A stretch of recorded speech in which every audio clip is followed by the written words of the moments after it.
Engkau patriot, pahlawan bangsa tanpa tanda jasa.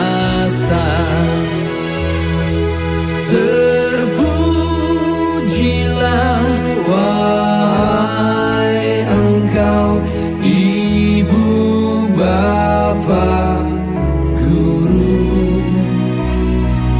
Namamu akan selalu hidup dalam sanubariku.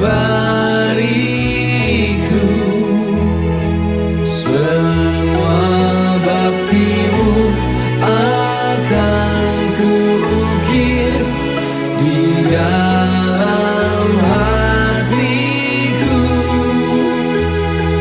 sebagai prasasti di